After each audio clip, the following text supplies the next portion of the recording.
ESPN 94.1 FM and AM 930 present The Drive. Elmore deep, left side, Bryant, good! From 30 feet, John Elmore! The Drive with Paul Swann. Welcome into the Friday, June 15th edition. Your drive begins now on ESPN 94.1 FM and AM 930. Coming up this hour, we're going to hear from one of the main men in Conference USA. A lot of things happening for the league, and Tim McNamara is going to join us, Director of Communications for Conference USA. He's going to give us a little perspective on what's happening with the league as far as, of course, the scheduling change is the big thing we're going to talk about with him. And, of course, we'll talk a little bit about the media package that was announced not that long ago. So Tim's coming up on the program a little bit later on. I'll get your phone calls in if we've got time. There's a few things I want to talk about. I was going to lead off with the great news that Marshall Athletic Director Mike Hamrick, he's going to be part of the NCAA Division I Football Oversight Committee. Again, he's going to be there at least through 2022, and I think that's great news. We're going to get into that later on in the program, talk about that more in detail. But a story that's been breaking, it's still going on right now. We're trying to get more details, and we'll have, hopefully, next week, we'll have some more insight on this, because right now everyone's scrambling that covers Middle Tennessee. Earlier, we found out that 4 Middle Tennessee players, David Simmons, Tyreek Dixon, Antoine Johnson, and Davion Thomas, they announced their decision. They're going to transfer from the program this week. Now, the latter 3 that were mentioned, they made their announcements within minutes of each other. So if you follow Eric Bacharach on Twitter, he works for the Daily News Journal. He's covering this. We're going to try to get him on sometime in the near future next week. But that's huge for Middle Tennessee. They're losing major players. Johnson, he was going to be one of the big men for Middle Tennessee, one of their main scoring options. So he's a guy that they're not going to have the count on anymore. Also, that program's had some difficulties here with their coaching staff. It's an overhaul there. You're going to have coaching staff overhaul. You're going to lose some major players on your squad. You're not going to see the same Middle Tennessee team that you saw last season. It's not happening because you've got seniors who are leaving. You've got players who are transferring out. And you've got a coaching staff that's in transition. It's not going to be Middle Tennessee of old. Whatever they put on the court, it's going to be interesting to see if they can bounce back. I don't think so. And then Middle Tennessee's athletic department, they sent out a statement not that long ago to address everything. Statement reads, a series of decisions over an extended period of time in which university, athletic department, and team policies were violated led to these dismissals. I wish these players the best of luck in their future endeavors. And that is coming from Nick McDevitt. Also, they touch upon Tyreek. Now, Tyreek requested a transfer, the statement reads, and in our meeting, the statement read, we all agreed that this was the best course of action. Now, the statement is regarding Antoine Johnson and Davion Thomas. So this regards Johnson and Thomas, and then with Dixon, I'm out. I want out of this. So all of a sudden, you don't have a team. Middle Tennessee was going to be a player, I thought, in Conference USA, along with Marshall, along with Western Kentucky. Those were definitely 3 of maybe my top 5 in this league coming up. Now, Marshall and Western Kentucky, Middle's not even going to be a player, I don't think. They're not going to be a factor. This might be the worst season they've ever had in Conference USA coming up because they're going to be totally depleted. I don't know how you replenish the talent that you're losing that you had on your team that's also leaving. So we're going to find out more, hopefully, over the next few days what's going on. It's still an ongoing story. I do recommend, though, if you're on Twitter, what you need to do is follow Eric Bacharach. He works for the Daily News Journal. We hope to have him on the program later on next week to give us a little bit more of a outline of what's happening, why it's happening, and maybe give us a timeline of events. So I'm interested, to say the least, to see what's going on there. And, of course, as I said, we're going to get into a lot this hour. I do want to talk about in more depth about Mike Hamrick back on the NCAA Division I Football Oversight Committee. His deal has been extended through 2022. That's a big deal, not just for Marshall, but also for Conference USA. He has a lot of respect in a lot of circles, and being part of the Oversight Committee definitely gives him a leg up over a lot of athletic directors, and it also shows that he's doing a good job. Plain and simple. There's a lot of high-level stuff going on in these meetings that we don't know about, and he's part of it, so he's going to be on top of a lot of things that only most of us wish we knew about. Good stuff coming up. We'll talk about that, and definitely going to get into what's happening with Conference USA as far as the league is concerned. The schedule, the basketball schedule, and that's interesting now because Middle, Western Kentucky, Marshall, all I thought pegged to be in that top spot.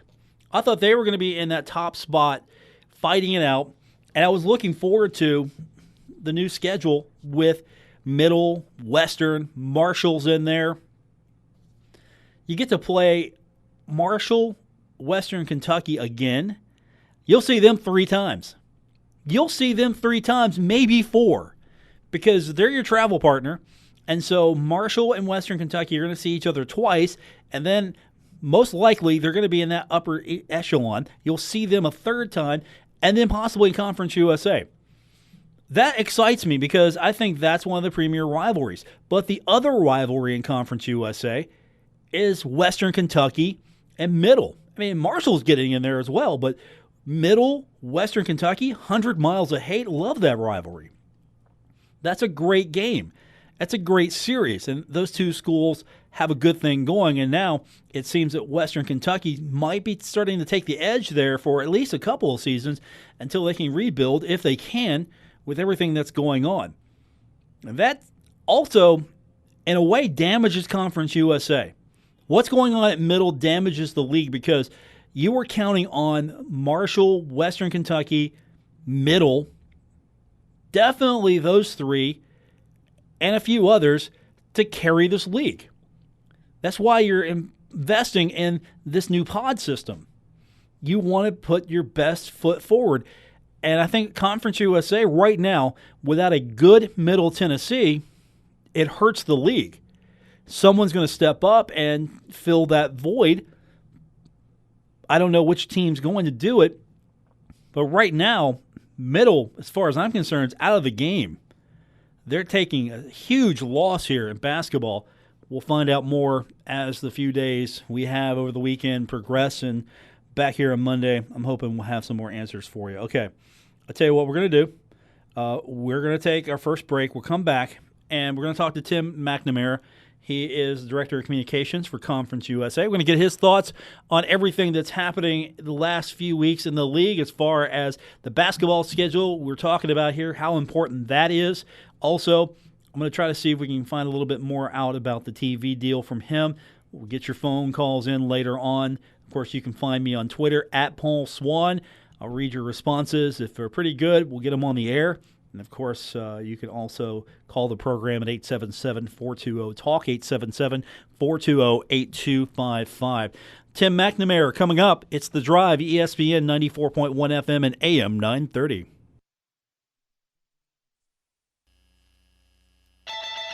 Don't worry. Paul Swann has the wheel on The Drive, ESPN 94.1 FM and AM 930. Let's welcome to the program now from Conference USA, Director of Communications, Tim McNamara. And Tim, it's been a pretty busy time here in the offseason for Conference USA. Several announcements, a new television deal was announced recently. But what we're going to talk to you about today is what's, I'm sure, got a lot more traction across the country. And I'm sure you've seen it already with the new innovative schedule that the league released. It's been a couple of weeks now since this came out. How much positive feedback have you seen for this? Paul, it's funny. I've been here 4 years. We've done a lot of newfangled different things in my time. We're always looking to reinvent the wheel, trying to stay ahead, being not a Power 5 conference, not having those resources. We always are looking for an edge. This has gotten the most positive feedback of anything we've really done. It was overwhelming. Even in this office, people walking around going, "Hey, did you see that? It was on, PTI. It was on the bottom line, scrolling all night. It's everywhere." And I collect clippings, obviously, and the most I'd ever gotten covering this schedule. So we've been really thrilled with the reaction it's gotten.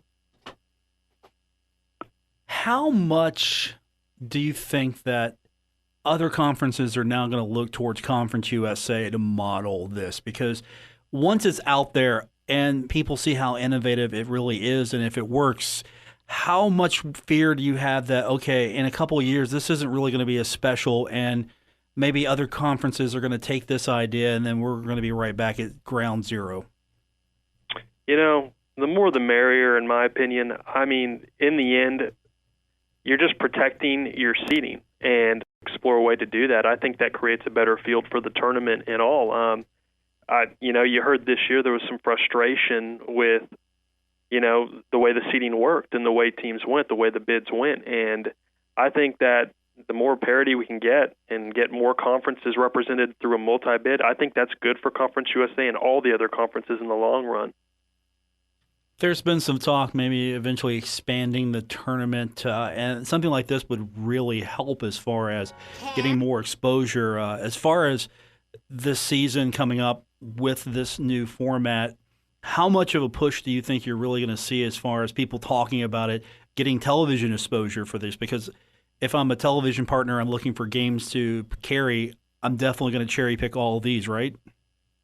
You are, yeah, and I think it's gaining huge momentum. I've heard 72 a lot. We actually forwarded a recommendation to support the ACC, which did the same, which pushed that forward. They're the ones that originally said they wanted 72, and we followed suit, and I think other leagues are going to follow suit. More the merrier, bigger bracket, more fun for the fans, more games, more teams. It's already a big tournament. Why not, make it more of a big dance, if you will, and get more people involved. Like I said earlier, the more multi-bid leagues we can get, the more fun this is. And so I support it. I know that our league does, and our coaches would love it. And we're a league that kind of took a hit this past year. We had a team that we felt like was an at-large team. Didn't work out. Had we had 72, probably would have worked out. So we understand the frustration more than anyone at Conference USA, and 72 would be awesome. More would be even better, in my opinion. Yeah, and initiatives like this definitely get the word out about Conference USA teams. And with this now, these are going to be the premium games. You're looking at, I'm sure, every single one of these games at least being on your high-profile media partners once you come out with the schedule. Was that part of the idea here is let's toughen up our schedule a little bit. Same time, let's offer some premium games here, which our media partners are definitely going to take advantage of? Yeah, that was one of multiple reasons we moved toward this. We saw simply too many positives in the format to, it just simply outweighed the few negatives, which are last second travel, little things like that. We were like, there's too much good that can come from this. We can improve our NCAA tournament seed. We can get multiple bids. We can protect RPIs. We can grow programs at the top, and on the back end of this, grow programs that are at the bottom in rebuild mode. So you're not hanging those teams out to dry either. They're also playing for something. And with the TV partner aspect, yeah, we knew that they were going to be hot commodities in the selection process, and we anticipate that being the case. Was it an easy sell with most of the coaches, knowing that after a certain point, your seed, at least your lowest seed possible, is locked? So if I am a team that's in that first bracket, that first group, I don't finish any lower than 5, and I can excel to possibly 1, 2. I can really improve my spot. So was that what maybe helped push this over a little bit with the coaches? Yeah, it was. Coaches were unanimously for this. It was really cool to see that actually when we met with them. And the protecting of the seeds is a major part of it for sure. So like you said, 1 through 5 are protected within, and that allows you to, if you're a number 1 team, for example, if you have a loss in those final couple weeks, it's not a loss where the the committee writes you off immediately. It's a loss that actually, in some cases, can help. And, protecting seeds the bottom line, because once you get to the tournament, you want to still play the best possible teams at the tournament if you're a top team. And that also helps with the selection process there as you come down to the wire at the end of the season. Now, after all games are completed, top 12 teams will be seated in the tournament here. What's the goal for the second and third pods here? What are you trying to achieve with them as well? Because this is really going to help the top 5 probably the most. But what are you aiming to do here with teams 6 through 10, 11 through 14 to really make it worth their while? Also, maybe try to help them out a little bit. There's a couple aims with those bottom 2 pods, the middle and the bottom one. I think creating competitive matchups at the end of the season garners the attention of fans, media. It helps. If you have competitive games at the end, that's always good. And you're allowing teams of similar strength. I think that you're also allowing them to build their programs. If you don't have a team that's just simply, if you have the 12 or 13 team in the league with a first-year coach, for example, playing a team that's 3, it's just, that doesn't garner any interest. And so with this style, especially like 6 through 10, you're getting teams that are, they're playing for not just seeding there, but they're building their programs in that middle area, trying to get into that upper echelon. And you create fun matchups across the board, not just in the top pod. I think across the board you have good games and opportunities for programs to build. Now, 11 through 14, same aim there, at least give those teams something a little bit more worthwhile to play for towards the end. Yeah, it gives them games that they can win. It gives them a chance to fight for seed. If you're only 2 games behind the 12th seed and you're the 14th seed, your chances are you're playing 11 and 12. I know you are. That's the formula. So you get a chance at them. You get a crack. So if it'd be kind of disappointing if you're a 13 or 14 team and your likelihood of beating the 3 and the 6 team in your final 2 games probably not high, much higher against 11 and 12 just statistically. And it gives your guys energy. It gives you those early March games right before a conference tournament. It gives those games more energy and makes them more fun for the fans. So, I think top to bottom, it's great for us. Tim McNamara joining us, Director of Communications for Conference USA. And we mentioned earlier travel considerations, and maybe that's a negative. We don't know how it's going to work out until we actually see the seeds. But what's the league doing to try to make sure that travel isn't going to be that big of a factor? If, say, a Marshall has to go out to UTEP or a Texas team has to travel to the East Coast, what's the league going to try to do, or how are you working that out to maybe minimize some of the disadvantages there? So we knew travel, just specifically with our league, probably I might even argue more than any other league that plays Division I men's basketball. We're in 3 time zones. We have travel complexities other leagues simply don't have to have. Regardless of that, we pushed forward because our coaches wanted it and knew it was in the best interest of the league and their program. So with the travel portion, obviously that was discussed. We are stretching out our games those final few weeks. We're going to do Wednesday, Saturday instead of Thursday to give teams time to plan travel between.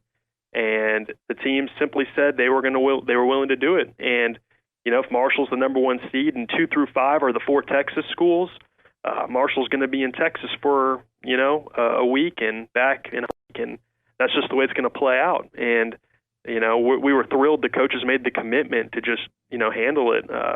We have great director of operations on every staff, and our teams are used to the the roughness of our travel. It's simply not easy. We deal with issues other leagues never will have to deal with. Most leagues are bus leagues, or at least they're in the same time zone. And we're mountain to the East Coast, beach to the desert to the forest. We're all of it. So our coaches, they committed to it, and kudos to them to improve the league's profile. Now, speaking of league profile, I won't buzz you too much on it because the details, I'm sure there are still some details to be discussed, but the television profile Conference USA has definitely improved with the addition of the ESPN component. If you could just talk a little bit about what that means to Conference USA, just being back with ESPN and being part of their new platform. Yeah, the ESPN component was big for us. We had been talking with them for a while, and we knew the fans wanted it, and the players and the coaches love being on ESPN. We understand the level of the platform, and we had it the last couple years, in a smaller capacity. Pulled our inventory with this deal. It's a much more lucrative deal than our previous ESPN deal, and being able to fill in games on that platform, specifically not just football, men's and women's basketball and baseball, but we're getting championships across the board on there, cross country, swimming. I mean, all of those are going to be on ESPN platforms. And so we understand the value of it. And CBS and Stadium, we signed that deal back in March. They got their first crack at games, but it's awesome that ESPN gets to come in and round out the football schedule for starters. I can't remember the exact numbers, 45 or so games. The remaining football games we hadn't had selected yet are now all on ESPN platforms, and we get to launch with the new ESPN Plus, and we know the fans love it. And so that was big for us. We're really happy with that. A lot of good things going on with the league right now. There's been some and very minor, maybe negative thoughts towards this, that you're not on the over-the-air or you're not on the cable platform, you're on the streaming platform. That's going to be difficult for some fans. It seems like it's more of a win-win in my perspective, because you're going to where the fans are and going to where the people are. Did that weigh any on your decision to pretty much go almost all in on digital? Yeah, we always are thinking about both sides of it. I personally still prefer watching the game on, ESPN or CBS on the channel in Dallas. I won't lie, but we also have to follow the numbers. And so with CBS and Stadium, they have over-the-air options. And CBS will have our football championship. They'll have our basketball championships. That'll all be on cable. They'll still do selections for cable. Plenty of men's basketball will still be over the air. They got to select first, and then Stadium selects, and then ESPN comes in and picks up the digital options. And we're trying to diversify the portfolio, for lack of a better term.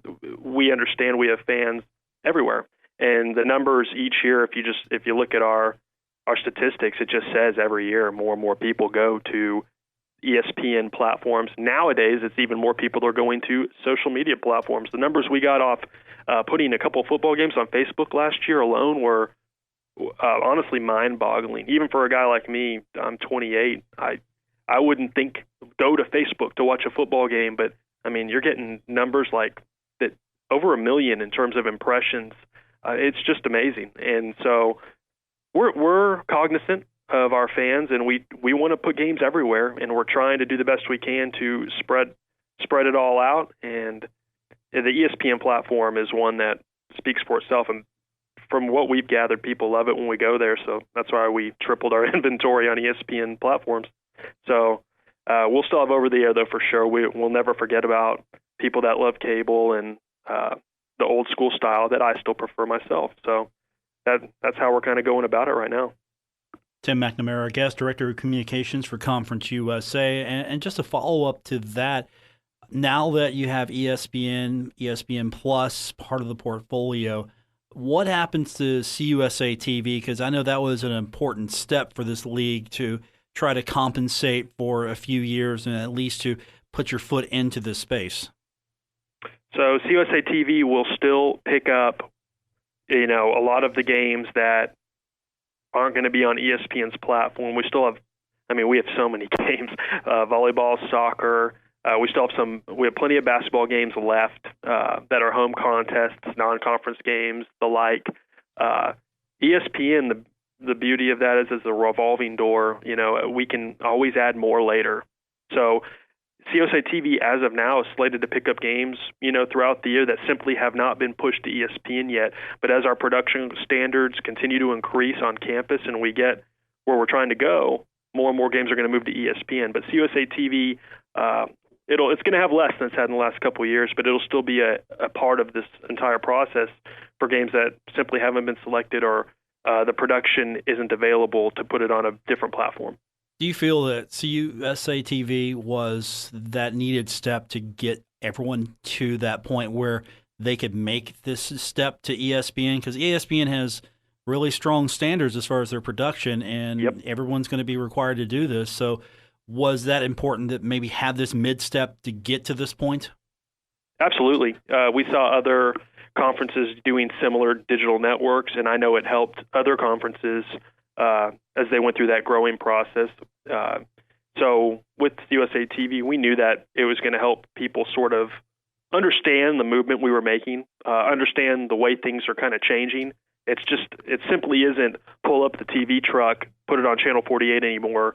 It's just not that simple anymore. There's too many ways to deliver the content, and so you got to be more flexible. And we've made tremendous strides on our campuses. I mean, I'd commend our 14 schools, the video departments. In some cases, 1 to 2 people, and having to hire out more people during games. It's been really impressive watching the growth. A school like Marshall, for example, tremendous strides. Great job by Hamrick and his crew getting all that done. So, I think USA TV, like you said, was a gateway toward bigger things, and we'll continue to use USA TV. Our production, we're still proud of the production we get from our schools for the games that are on there. For your random Wednesday non-conference women's soccer game is going to be on USA TV, and I'm glad the fans of the team, the parents of the kids, are still able to watch that game somewhere. That's the beauty of it, and we're really happy with where we are with all of them. Tim McNamara, Director of Communications for Conference USA. Tim, before I let you go, I just want to briefly ask you, since you mentioned Marshall University's athletic director, Mike Hamrick, he's reappointed to the NCAA Division I Football Oversight Committee. How important is it to have someone like Mike in a position like that? Very important. The committees that they put together out there at the NCAA offices, they make major decisions, and I don't think enough publicity is given to the committees. A lot of the times you'll see people put on the committees, and it's just not really talked about much. And, I understand why it's not as cool or, whatever, edgy, new, modern, but those committees make major changes, and Mike speaks for him. So, I love Mike. Mike knows his stuff. He's been around a long time. He's seen it done in a lot of different ways. Having him on a committee of that importance is huge. My own commissioner has just been appointed to a couple committees that we'll be announcing here in the next couple weeks.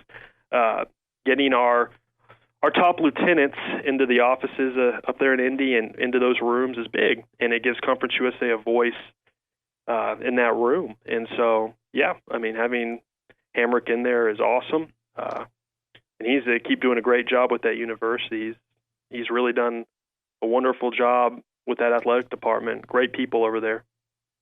Tim McNamara, our guest. Tim, thanks for joining us. Appreciate you doing this today on Friday, and hope to get you back soon, and looking forward to seeing what's next for Conference USA. It really feels like over the last few weeks, Conference USA has taken some major strides that have really, I think, reasserted their leadership position, if not with the group of five, or at least as a trailblazer in some new directions. Absolutely. Thanks for having me, Paul.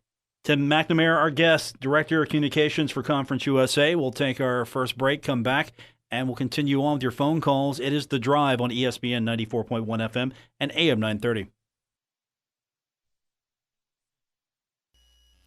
You're listening to The Drive with Paul Swann on ESPN 94.1 FM and AM 930. 877-420-TALK, the number to be a part of the program. Welcome back. It's your Friday edition of The Drive. I'm your host, Paul Swann, ESPN 94.1 FM and AM 930. Didn't want to overlook it. We mentioned it earlier, but I want to go into a little bit detail. Marshall University's Director of Athletics, Mike Hamrick. His term as Conference USA's representative on the NCAA's Division I Football Oversight Committee has been extended 4 years to June 30th of 2022. He's been a part of that committee since July of 2016.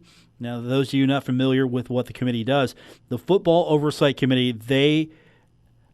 they ensure that appropriate oversight of football for both the Football Bowl subdivision and Football Championship subdivision is maintained. They also enhance the development of the sport. They make recommendations related to regular season and postseason football. They also prioritize enhancement of the student-athlete educational experience. We're talking academically and athletically. And in doing so, they promote student-athletes' personal growth. Leadership development is what their mission is. They work in conjunction with appropriate governance entitled to provide solutions to issues impacting the health and safety of football student-athletes. That's the mission. It was typed out because it looks good, but it doesn't read good. Now, here's the quote from the release. Here's what Mike Hamrick had to say. It has been an honor to serve on one of the NCAA's most prestigious committees. Continuing to serve the great game of football and impact its betterment has been one of my most rewarding experiences of my career. Now, here's what else the committee does. They supervise procedures for licensing of postseason bowls and qualifications and or selection procedures for the FCS championship. They also review recommendations for the NCAA Division I Football Championship Committee, and they process other issues related to the administration of the FCS Championship.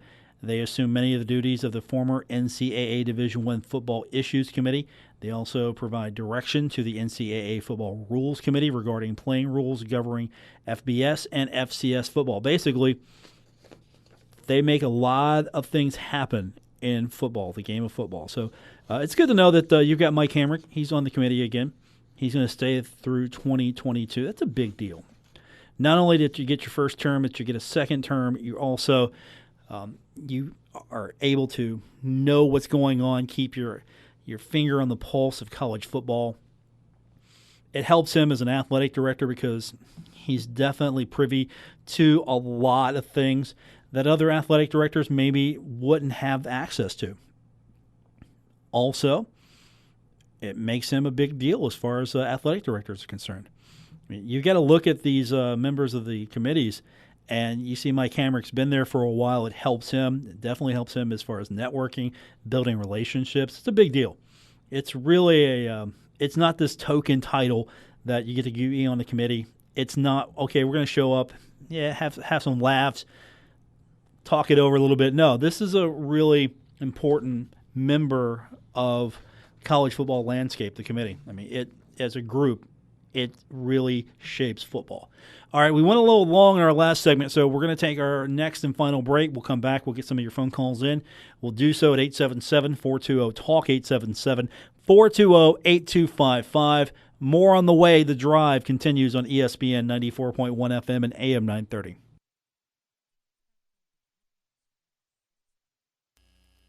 Now, back to The Drive with Paul Swann on ESPN 94.1 FM and AM 930. Welcome back. Friday edition of The Drive. It's ESPN 94.1 FM and AM 930. Don't forget, you can listen to the program anytime you don't catch it live. All you have to do is go to Apple Podcasts, Stitcher Radio. We're on TuneIn. Just wherever you get your podcast. And if you can't get the show where you get your podcast, you got two options. Let us know or get your podcast somewhere else. And, of course, if you're on Apple Podcasts, hey, always remember, leave us a review. We love 5-star reviews. If you like what we're doing, let other people know so they can find the show as well. Okay. Keep an eye on things that are happening in Conference USA. And we found out that UTEP's got some different initiatives trying to get more fan involvement, trying to be a program that connects with the fans. And they had a press conference yesterday. Director of Athletics Jim Center there briefed the media. They've got several initiatives. They've got something they've called the Every Person Makes a Difference press conference. And, of course, they hashtag that thing, EPMAD. Hashtag EPMAD. So this was their press conference. Here's what the athletic director said. He said, since arriving in El Paso and assuming our fans have continuously told me that they're from our department. More engagement, more options, more fun, more winning. I feel confident that the winning is going to happen. What we feel strongly about is that we need everyone to be more involved and committed to the process of what it takes to win. The truth is, we believe that every person makes a difference. Hashtag EPMAD. That's actually in the story here. And today's announcement are just a few examples of how we have been engaging our fans and will continue to look for new and creative ways to involve everyone so they can be a positive difference maker for UTEP athletics. Okay. Now, the EP-MAD, I'm sorry, I need to do it right. I apologize. The hashtag EP-MAD campaign. As a corporate sponsor for UTEP athletics, Albertisons will be selling exclusive limited editions, quote, difference maker t-shirts. Albertisons is proud to support UTEP as a difference maker. This is Lori Rayla, president of Albertson. Whatever. This is Lori Rayla, president of Albertisons. UTEP makes a difference in the lives of its students each day. It is an honor to be the exclusive retail partner for UTEP's Difference Maker t-shirts. So, okay, they got a t-shirt. Town hall meetings are coming up. They've compiled a top 10 list of items most frequently brought up by fans at the series of town hall meetings they had across El Paso. Here's some items. 1. Fix tailgating. Tailgating's broke at UTEP, so fix that. 2. Get UTEP students more involved in athletics. Students, get involved. Okay. 3. Make games more fun. Basically, UTEP games are not fun. Make them fun. 4. Add baseball and men's soccer. That would actually be smart. If UTEP added men's soccer, that'd probably be really smart on their part. 5. You'll love this one. Go to the Mountain West Conference. Get out, Conference USA. Go to the Mountain West. We want out of this league. Go to the Mountain West Conference. I'm embellishing, but you get the point. 6. Better marketing. 7. Develop and create traditions. No traditions at UTEP. None. 8. Engage the East Side. 9. Build community spirit. And 10. Build a Spanish-speaking fan base. I think a lot of these are actually valid, not just for UTEP, for a lot of universities. They also have a 30-member UTEP fan council. They launched this, and they had their first meeting already. Items on the top 10 list from the town halls were discussed. UTEP athletics officials also gave presentations on the budget, the conference situation, and the marketing plan for 2018-19. The fan council is going to gather quarterly. Next meeting scheduled for September 4th. I can't attend, but I'd be interested. They're also going to enhance game day experience with the addition of the Fan Fest. It's going to be located in the Memorial Gym parking lot facing Glory Road and Randolph Drive, if you're familiar with UTEP at all. The Fan Fest is going to be free to the public and suitable for all ages with food, music, entertainment, and kid-friendly games. The Fan Fest will be open for the minor season opener versus Northern Arizona. Also, they're going to have a kids club. I'm not going to go too much into that. It's a free membership, courtesy of First Light Federal Credit Union. That's pretty smart on their part to get somebody to foot the bill for that. That's a pretty cool deal. Also, they're going to have – I like this one, actually. I actually like a lot of their suggestions. But here's one. The new Minor Savings Magazine. You'll like this. It's free to all UTEP fans and provides special savings and rewards from local restaurants and businesses.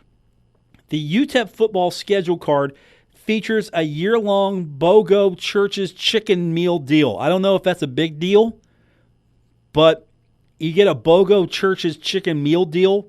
That sounds like something somebody might take advantage of. Fans can present their schedule card at participating minor savings locations for deals. Thankfully, they don't have the list here. I have to go online to get it, and I'm not going to go down that. Also, Miners Got Talent. Yes, Miners Got Talent. It's their competition for 2018. The talent show open to all ages, individuals, and groups. Tryouts will be sometime this month. Fans are going to vote for their favorite performers. The lucky winners will be selected to perform at halftime of UTEP men's and women's basketball home games, with the top 3 finalists receiving cash prizes. Not a fan of the name. It's actually kind of an interesting concept there. Get a little bit more people involved, some community engagement. You know how these talent contests work. You get a lot of people who have some talent, some don't, some do, and you get them to put a performance together thinking, okay, I've got a shot here if I can get all my friends and family involved here, and then you're going to have fans voting. And you know how it works. Hey, don't forget, vote for me. I'm competing for this. I can perform at halftime. Vote for me. You're going to get all your Facebook friends and Twitter friends. You're going to do all this, and it's going to be a popularity contest. But still, they're doing some things trying to get people involved. Actually, I can't really rip on most of this. I love this top 10, though. The fixed tailgating, get the students involved, make games more fun, add a couple of sports we don't have, and number 5 is my kicker here. Go to the Mountain West Conference. And better marketing as well. Build community spirit. I mean, you could strip this and apply it to almost any school. Would you like to see Marshall have a similar campaign? Every person makes a difference campaign. You could have town hall meetings. Sort of a town hall. You get up there and you tell Mike Hamrick what's wrong. Mike, fix tailgating. Mike, get us out of this conference. Mike, make games more fun. This would be interesting, to say the least. All right, a little fun towards the end. Thanks for Gabriel Sellards taking good care of us. I'm Paul Swann. That's going to do it for this edition of The Drive. WRBC Huntington, W227BS Huntington, ESPN 94.1 FM and AM 930. Huntington Sports Station.